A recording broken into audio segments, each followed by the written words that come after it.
વડોદરા શહેરમાં ધોધમાર વરસાદને કારણે વડોદરા મ્યુનિસિપલ કોર્પોરેશનના કમિશનર અરુણ મહેશ બાબુ તાત્કાલિક એક્શન મોડમાં આવ્યા હતા।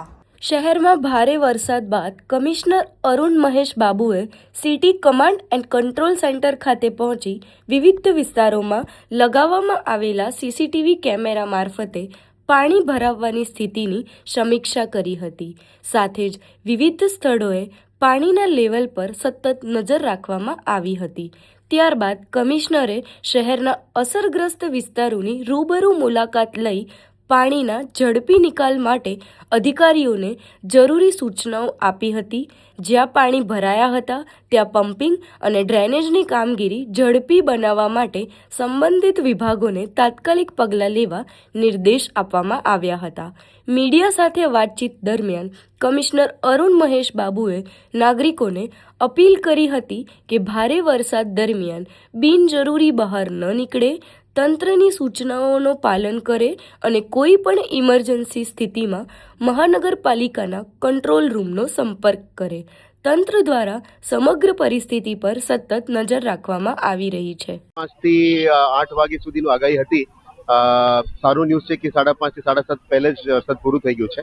આપણા માટે પણ સારું ન્યૂઝ છે કે અમારા તમામ એપીએસ ચાલુ છે। એક સુભાનપુરા લાઇન ડાઉન છે, આ સિવાય તમામ એપીએસ અત્યારે ચાલુ છે, એટલે 73 લાઇન્સ ચાલુ છે। એટલે આપ જોઈ શકો છો કે જૂના વોલ્ડ વિસ્તારમાંથી પણ મોટાભાગમાં આપણા સ્ટ્રોમ વોટર ડ્રેનેજ અને ડ્રેનેજ લાઇનમાંથી પાણી નીકળી રહ્યા છે। એટલે જેટલા પણ કચરો છે એ પણ સવારે પણ અમે સાફ કર્યા હતા, જેથી કરીને અત્યારે પાણી ફ્રીલી નીકળી ગયું છે। એટલે હવે અત્યારે બહુ ચિંતા કરવાની સ્થિતિ નથી। કાલાઘોડા 10માં છે, એટલે કદાચ રાતમાં હજી એક શાવર અમે રાહ જોઈ રહ્યા છીએ। કદાચ એક વરસાદ થવાની શક્યતા છે 10 વાગ્યાની આજુબાજુ। એ થશે તો જ કદાચ કાલાઘોડા 12 સુધી આવે। અને આજવા અત્યારે 209 છે, એટલે મેક્સિમમ 210.3 સુધી જવાનું અમારે એક્સપેક્ટેશન છે। આના પછી મેજર ફોરકાસ્ટ નથી આપણા માટે। કાલે જે પણ વરસાદ હશે એ રૂરલમાં હશે, એટલે આ વખતે પીવાનું પાણીનું આપણે જે સમસ્યા છે મોટા ભાગમાં હલ થઈ જશે। અને અત્યારે વિશ્વામિત્રીમાં પણ લેવલ નોર્મલ છે, એટલે ચિંતા નથી।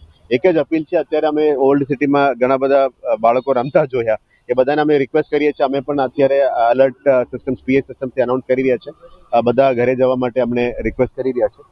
પણ એ જ પ્રાર્થના કે કઈ સમસ્યા ના બને, અને આજ રાતનું એક નાનું શાવર છે એ પણ નીકળી જાય તો પછી આપણા માટે રાહતની વાત વડોદરામાં છે। સવારથી તમે ફિલ્ડ પર છો, વિઝિટ પણ કરી છે અમુક વિસ્તારમાં, જો પરિસ્થિતિ એવી બને કે નીચાણવાળા વિસ્તારના લોકોને ખસેડવાના ચાન્સીસ થાય તો કઈ રીતની વ્યવસ્થા છે? અમે અત્યારે ચારો ડેપ્યુટી કમિશનર્સની અંદર ટીમ તો રેડી જ છે, ક્યુઆરટી ટીમ્સ પણ એક્ટિવ છે, અને આપણે યુસીડીના લગભગ 14 શેલ્ટર્સ પણ રેડી રાખ્યા છે।